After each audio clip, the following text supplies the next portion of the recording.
queria saber se você quer comentar também essa questão do manganês, que é extraído ilegalmente ali no Pará, e depois, a partir de notas ali, eles conseguem transportar e exportar esse produto. A gente sabe que existe, inclusive, um incentivo por parte do governo Bolsonaro para que essas explorações ilegais aconteçam aqui no nosso país.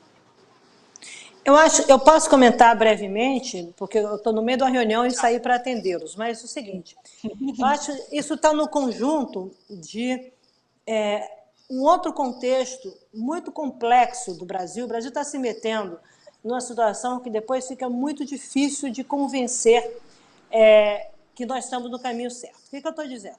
O Brasil não só está explorando garimpo ilegal, tá? O Brasil tem uma lei de garimpo que rege a atividade garimpeira no país, e terra indígena é crime, como eu disse, e essas concessões de lavra para garimpo têm um tamanho, até 50 hectares, se não falha a memória, e isso vai a 5 mil hectares. Você tem denúncias aí de garimpos com 5 mil, 4 mil hectares, com contaminação de rios, contaminação de populações indígenas, etc.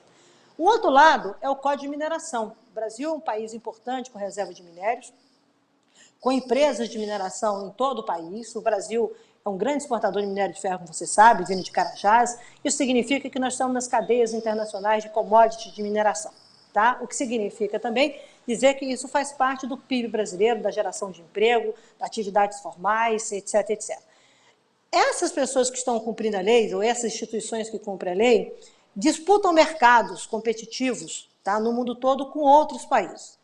Quando você vem com uma notícia dessa, que a mineração, a atividade de mineração de manganês, está sendo feita no Brasil, na Amazônia, em áreas ilegais, isso pode gerar uma contaminação de credibilidade do Brasil junto aos mercados internacionais, e você pode acabar sendo submetido, tá, a uma situação que é uma situação que a gente chama de barreiras não tarifárias, uma situação que o Brasil começa a se exigir que você comprove adicionalmente a sua atividade que já está consolidada, que é competitiva, etc, etc, em função daqueles que fazem os malfeitos. O que é isso? Você poderá estar afetando a credibilidade do Brasil no mercado internacional de mineração. Tá? O que é mais louco, se eu posso usar essa expressão, é que, pela notícia de hoje, isso é feito com emissão de notas fiscais frias. Tá? Ou notas fiscais com um controle muito débil, muito frágil, que autoriza o transporte, e com isso você faz uma lavagem de manganês, se eu posso usar essa expressão, que você coloca ele sendo exportado como legal quando ele vem, usando minas frias, esgotadas, quando ele vem de terra indígena. Isso é nitroglicerina pura, para as pessoas que querem criticar e, obviamente, impactar a competitividade do Brasil na área de mineração.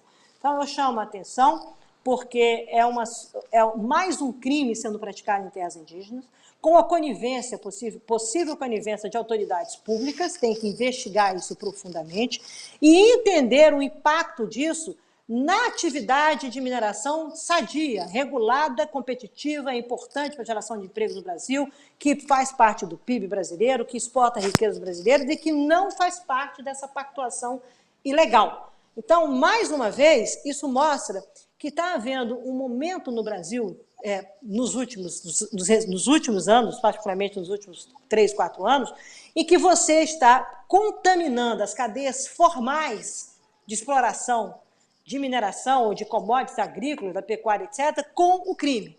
Tá? Isso está acontecendo no garimpo também. Tá? O garimpo ilegal de ouro contaminando a produção de ouro no Brasil. Tá? A questão de diamante é a mesma coisa. O Ministério Público denunciou isso com as notas fiscais, com o transporte, a lavagem de ouro no Brasil, e o Brasil exporta. Então, quem está comprando as reservas brasileiras de ouro, quer dizer, as denúncias, o relatório do Ministério Público Federal sobre isso é de uma riqueza e mostra, inclusive, a falha do sistema de controle que nós temos hoje, envolvendo até o Banco Central do Brasil.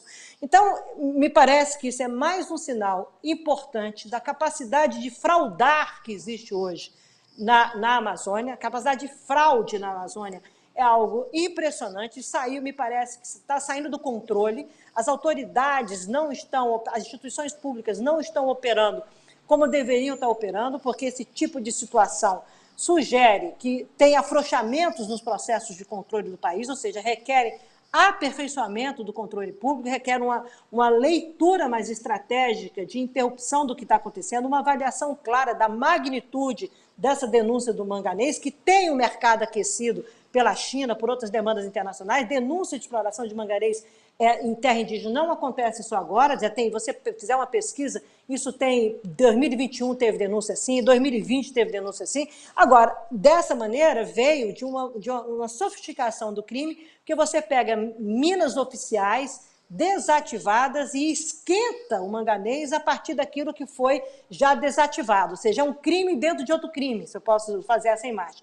E isso pode gerar, sim, mais uma situação de dificuldades internacionais daqueles que operam com base na lei, daqueles que cumprem a legislação brasileira, que exportam, que geram empregos, que geram riqueza e que poderão ficar numa situação de desconfiança ou de restrições adicionais por conta dessa inoperância, tá, hoje do governo brasileiro, lato sensu, do poder público brasileiro, porque não é só o governo brasileiro, o Estado também tem competências nisso, o governo federal, e mais do que isso, uma inobservância da legislação, não só ambiental, mas da legislação de mineração no Brasil, que foi refeita recentemente e que tem requisitos de aprimoramento, de modernidade, que são importantes para a competitividade e para a indústria de mineração no Brasil. Então, daqui a pouco você vai vilanizar a mineração no Brasil, mineração vai ficar tão vilã como fica a questão do garimpo hoje. E tem que ter cuidado com isso, porque são atividades econômicas formais. Então, não é possível que as pessoas no Brasil tolerem viver nessa situação limite entre o ilegal e o legal. O que é ilegal tem que ser banido, o que é legal tem que ser modernizado, aperfeiçoado. Agora, não, isso é crime, crime. E nós estamos, acho que hoje na Amazônia, nessas denúncias todas, me parece uma situação que todo mundo está topando viver com o crime como se fosse uma coisa normal. Não pode, não é, porque as soluções que se fazem necessárias na Amazônia requerem, sim, tais soluções que os territórios onde existe esse investimento sejam também associados à segurança pública para a população local. A Amazônia é o lugar que tem a maior média de homicídio do Brasil e os municípios onde tem crime ambiental, desmatamento, garimpo, têm uma média superior da Amazônia. Então, se você quer falar de desenvolvimento, você terá que falar de segurança pública e de bem-estar dessas populações. E é isso que essas atividades, na realidade, acirram. Elas mostram uma vulnerabilidade, elas mostram conflitos, elas mostram ameaças, morte, enfim, uma queda de longevidade na Amazônia. Isso é extremamente importante ser observado, quer dizer, tanto do ponto de vista do setor de mineração, como da qualidade de vida das pessoas que lá moram. E nós estamos ameaçando com isso a qualidade de vida dos amazônicos. Isso é inaceitável, incabível, tem que ter uma ação dura, contundente de coibir, para que as pessoas possam, o negócio, a economia possa prosperar com base na legalidade. Fazendo esse tipo de coisa, o Brasil vai ficar cada vez mais para trás, o Brasil acumulará cada vez mais desconfianças num setor que é extremamente sofisticado quando ele é bem feito, e ele tem condições de ser bem feito, e um setor estratégico para um mundo descarbonizado, porque nós vamos precisar da mineração para lidar com as soluções tecnológicas de um mundo que vai ter que lidar com a questão climática. Então, é um retrocesso duas vezes. Você tira o presente e você rouba o futuro.